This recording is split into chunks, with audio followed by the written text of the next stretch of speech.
Alright guys, here's the beast. This is at the request of you guys. This is a Airstar 50 compressor that I had taken in, and the issue with it was that the desiccant, the membrane dryer, had failed. So this is the old membrane dryer here. And what happened was it failed and just released a lot of moisture into the system that I'm still trying to get out, still trying to work it out. So even though the old display was like really messed up.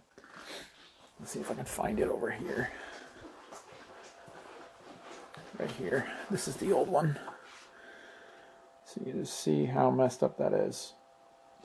Now, I was doing some research and I actually figured out what kind of paper that is on the inside. So that'll be kind of a separate,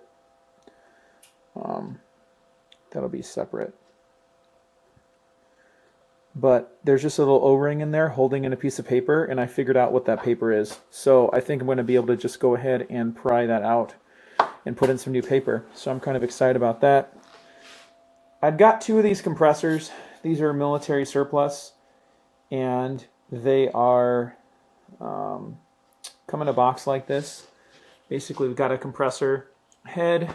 The outlet of the compressor comes over here through a little heat exchanger there. Fans blowing across it. Comes out here into a series of normally open solenoids.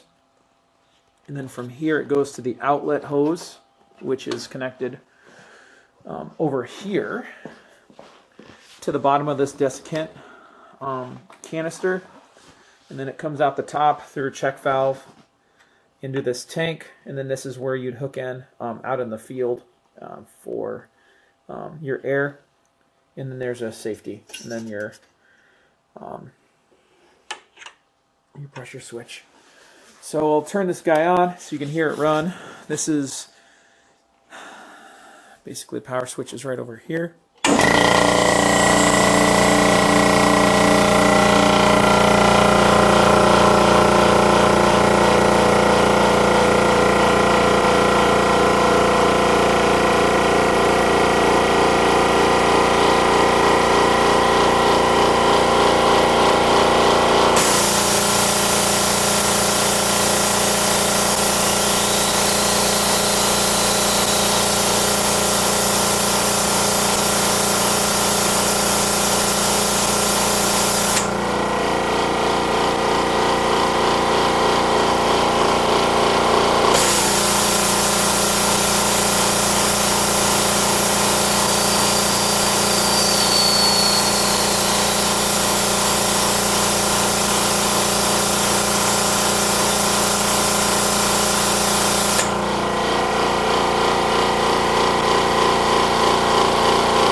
So that's enough of that.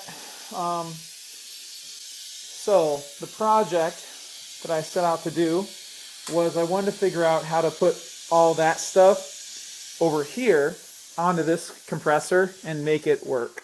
So essentially I was able to mount everything on that tank right there, which I think was the main tank. I left everything pretty much intact, and what I reused was obviously I reused the tank, the electronics box, although I did strip it down a little bit, as you can see. Reused the pressure switch, and then I also just reused the actual the radiator here. I did mount the desiccant tank on the side, and so now the thing is, when I went to adapt the system, this compressor was originally wired for 120. And so according to them, that's would be the low voltage, okay, there. So I wired it over to high voltage. All I had to do was remove the little cover here and move those wirings around. And then took that, and starting from the beginning, what I did was I took out both the capacitors. The Air Techniques capacitors were definitely not required for this application. So I took out one of the capacitors was already gone because one of the motors had died. That's how I came into possession of this compressor. And then the other motor head I ended up selling off. So this is the way that it was wired. Basically, if we look here, plug it. All right, real quick. So we've got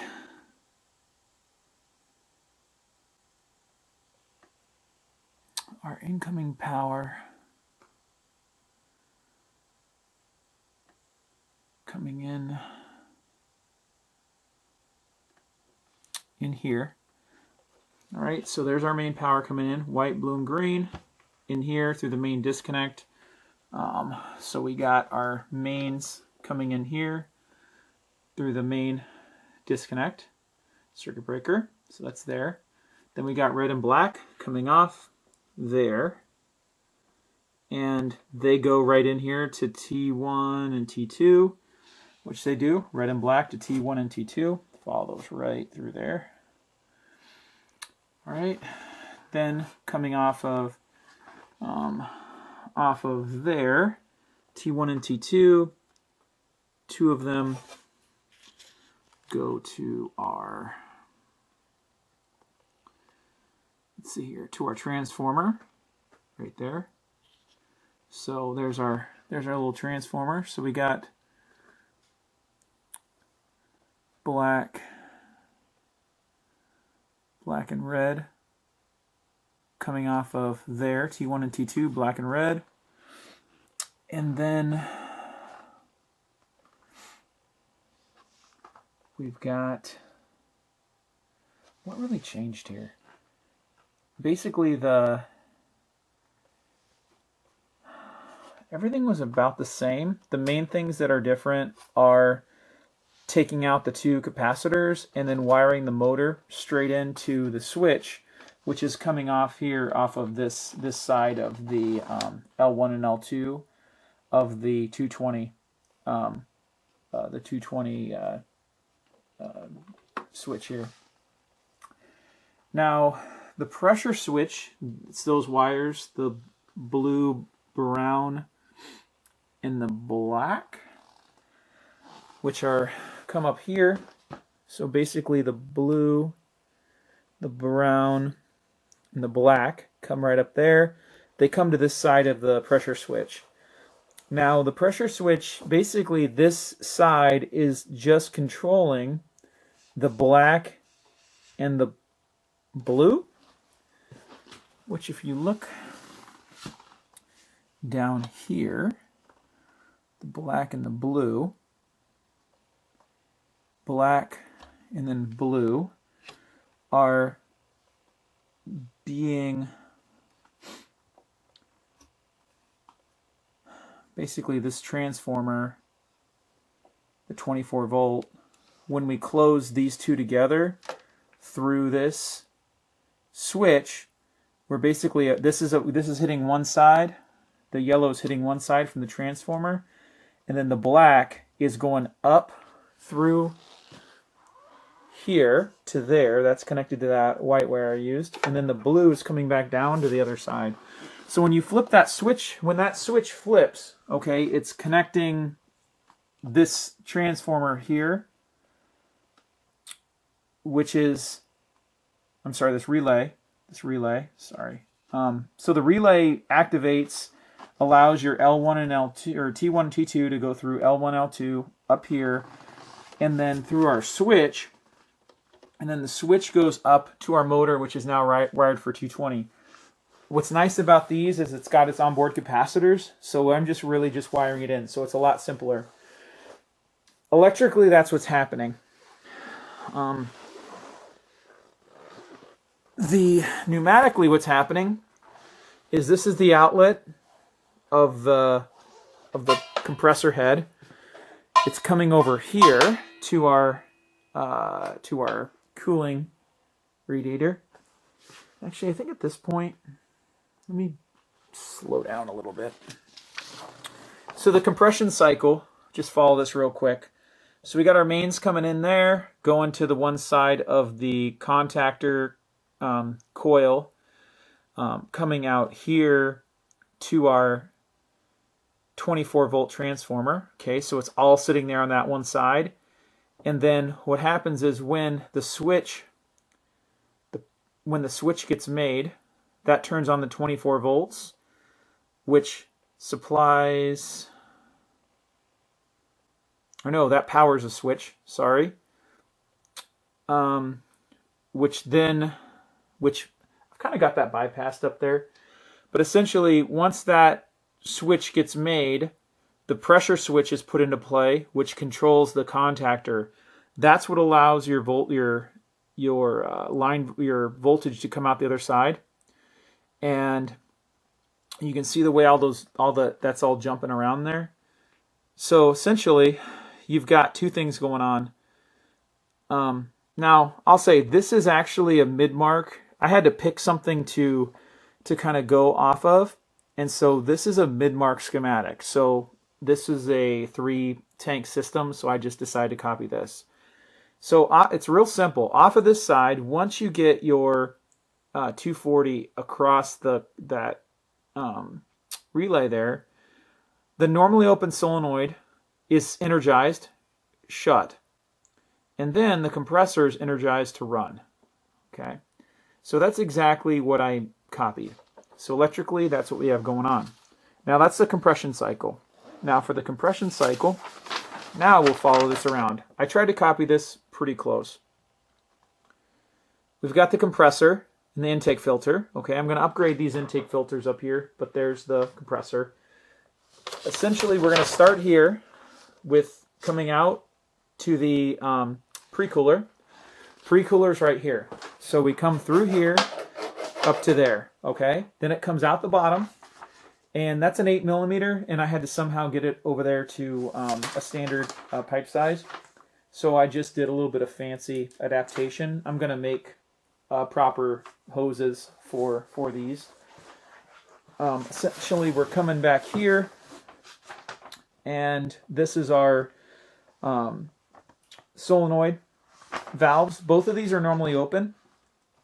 Okay, so they're there. Now we do have a coalescing filter. It's that guy right there, coalescing filter. It's not a standard one, but it's coalescing filter. Then what happens, and this is what's interesting. So right now we come over here through the desiccant tank. So if we follow this guy around, it's going to come out this black hose, and it's going to come around here to this side. And I've got to kind of do some strain reliefs and anti-chafe stuff. But it comes in this side of the desiccant tank, all right? And so see, it comes inside the desiccant tank, and then it comes out. And what happens right about there, it splits, okay? So it comes out here and it splits. Now, to one side, it's going to come out here, up here, and over here to a purge tank. Okay, this is the purge tank. This is the tank that I readapted to use as a purge tank. I think on the other variant, it was more of a storage tank, but I went ahead and just closed off. I closed off that guy and went ahead and I'm using that as a purge tank now. It does have its own desiccant filter, desiccant indicator there. So we're right there. Okay, so that purge tank goes nowhere. It just pressurizes. That's it. Then on the other side, we have another hose that comes out and comes from there, and then it goes into the tank. through a check valve. This is a check valve. This is important to know. Okay, this is the same. This check valve stays with this compressor. Once anything goes inside this tank, it stays there. Then on this other side, now we're there. We've got the storage air pressure gauge, which the way here it's done, it comes up through this little hose up here. Okay. And then we've also got the, here's our pressure switch that's actually shown as being part of the tank, although it's more or less a part of this manifold here. So there's our pressure. And then the moisture indicator. Now this moisture indicator is indicating wet. It was blue a few minutes ago. This tank did have water, moisture inside of it, so I'm trying to work that moisture out. The other thing to keep in mind as well is I'm marrying a 120 volt system to a 220 volt system.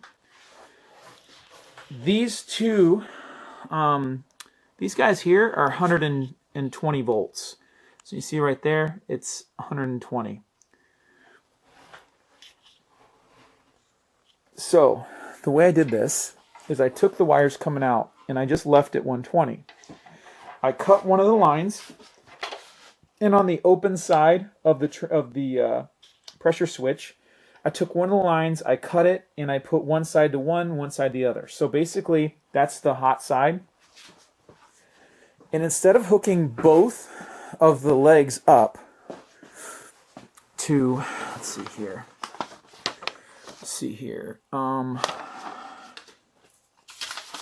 Thing I didn't show you. All right. So see how that solenoid valve is connected to both sides of the output? On this one, the solenoid valve is right here. What's happening here is one side is connected to ground, and then the other side is connected here to L1, the output. So what's going to happen is as soon as we turn on the system, that 120 volt solenoid set is going to activate. So that was a way that I married that together. This is a pretty interesting thing to understand, that whenever the motor's running, it's energized, this closes. So it closes under power. So in other words, it's holding everything back here while this is pressurizing the system. But as soon as everything gets turned off, these open and allow for the purge to happen. So what is happening is this tank and that tank are both filling at the same time because of this junction right here. This right here. This means they're both filling at the same time. But what happens is once it hits that 115 pounds of pressure and everything turns off, then what happens is essentially this holds back all the pressure into the tank so it stays. But now this pressure right here is redirected out this hose down through here, and now whereas the air was going one way through the desiccant to fill everything, so more wet, less wet, it goes through this way to the desiccant tank and that way. Now what's going to happen is essentially the pressure from here is going to go ahead and backfeed through here and actually push the moisture this way up through that black hose up here and then to here.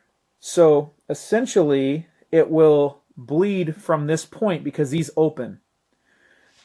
And so because this is a one-way valve, I think, and it also has a flow restrictor, and I think because it's really slow. So I'm going to go ahead and run it. Hopefully this is enough of an explanation. The main things that I pulled away from this are that the reason this third tank is there is so that it can be pressurized and actually hold a pressure to push back air through the desiccant. So the desiccant just doesn't capture water forever.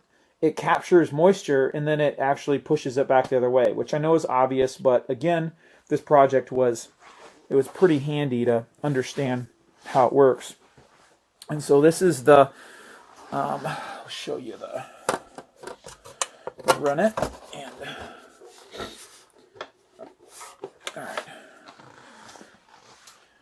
So I'll plug this guy in to my 220. All right, and now we'll see how fast this thing pumps up. All right, so when I turn that on, oh, that was the other thing. This fan right here is wired in to run whenever the motor's activated to be on. So it'll turn off when it reaches pressure. So we'll turn this on.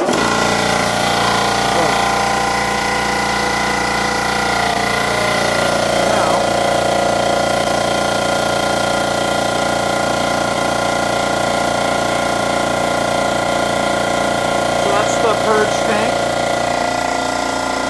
and that's the tank pressure.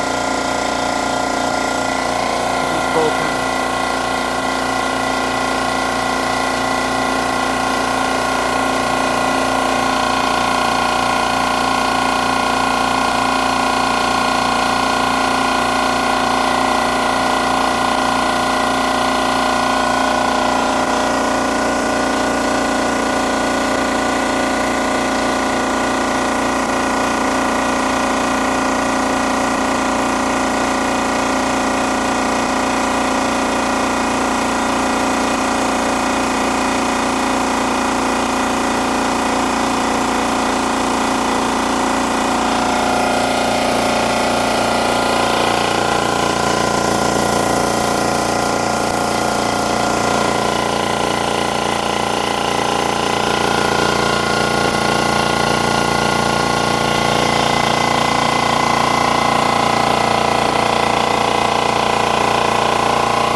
I will need to move it a little bit. That tolerance is a little bit too tight. This plate was mounted to the rail.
Now what's interesting is once it gets to this point, it doesn't bleed down all the way.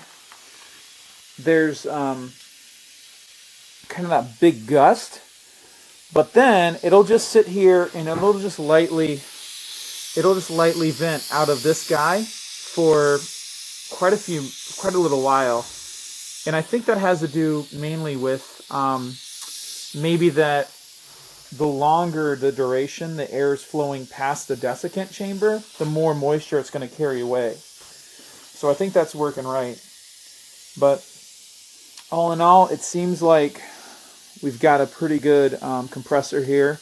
And aside from having to get some custom hoses made, like this hose is way too long, so I'll get a properly sized. You can see I've had to like reduce it down a couple times. So we'll get a properly sized hose, basically from there to there. And then I kind of like the look of this braided hose, so I might leave it. And then maybe do some other modifications. But this is, in my opinion, a pretty good use of an Airstar 50. I know they come available. I know the tanks are good on them. And this has been a really worthy project to understand how these compressors work, especially the 3-tank systems with normally open. Because like we said earlier, when that solenoid closes, when the relay closes, power is applied to this motor for it to run, but it's also applied to there so that it would close. And then when this opens, okay, because it loses power, that one now opens. So they're always opposite of one another. So this is good to understand. So hopefully this answers any questions or anything you guys might be curious about. And of course, this is all just presented out here in good faith. I don't know if I got any of this wrong, but I'm learning it, and but I figure it can't hurt to kind of share some of this information, and maybe somebody might bring something a little bit more to the table, and also this was not engineered to work together. So as far as the size of the tanks, there might, factors to consider. There might not be enough desiccant in there. This tank might be maybe too big or too small. I don't know. The motor, again, seems like a pretty strong motor. And I'll let it do one more cycle here. So we'll go ahead and open it up to the system here, and then we'll let it bleed down, and you can witness it kick on.